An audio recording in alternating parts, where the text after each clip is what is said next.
वाणिज्य चुक्ति स्वाक्षरित बुझामणा उभय देश पर फायदा बोली कहिसेंती ब्रिटेन प्रधानमंत्री नरेंद्र मोदी और एस स्टारमर द्विपाक्षिक आलोचना ट्रेड डील फाइनल पर मोदी करिसेंती संबोधन दुई देश मध्य निवेश वृद्धि पाइब बोली मोदी कहिसेंती दुई देश नुआ अध्यायर आरंभ करिसेंती भारत और ब्रिटेन संपर्क में आज ऐतिहासिक क्षण बोली वर्णना करिसेंती प्रधानमंत्री नरेंद्र मोदी। या पूर्व 10 डाउनिंग स्ट्रीट रे मोदी स्टारमर साक्षात होइथिला।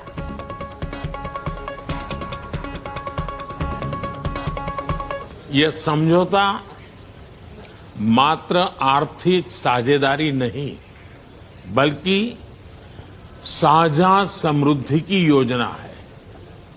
एक और भारतीय textile, footwear, gems and jewellery, sea food और इंजीनियरिंग गुड्स को यूके में बेहतर मार्केट एक्सेस मिलेगा।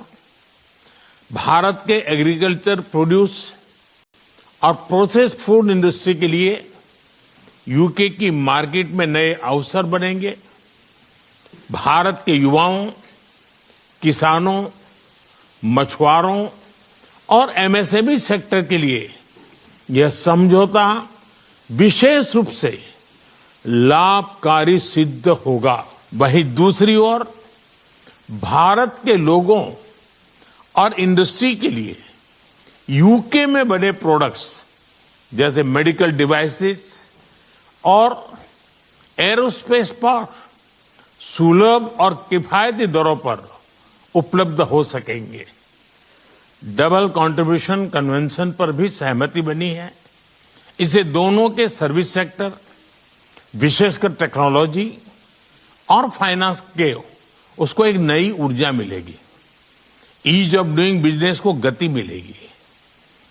कॉस्ट ऑफ डूइंग बिजनेस घटेगा और कॉन्फिडेंस ऑफ डूइंग बिजनेस बढ़ेगा। साथ ही यूके की अर्थव्यवस्था को भारतीय स्किल टैलेंट मिलेगा। इन समझौतों से दोनों देशों में निवेश बढ़ेगा और रोजगार के नए अवसर बनेंगे। इतना ही नहीं, दो लोकतांत्रिक देशों और विश्व की दो बड़ी इकोनॉमीज के बीच हुए यह समझौते वैश्विक स्थिरता और समृद्धि को भी बल देंगे। It is good for consumers because it will bring down prices on Indian goods in the United Kingdom, like clothes and shoes and food, and it will deliver benefits for the long term. It will add about £4.8 billion to the UK economy every year and £2.2 billion to wages and hundreds of millions of pounds to regions and nations up and down the United Kingdom.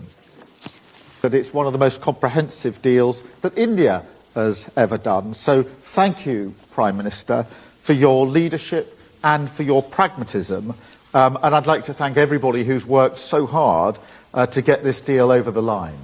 Not to stand aside, to deliver for the British people by building deeper partnerships and alliances. And today is very much confirmation of that approach.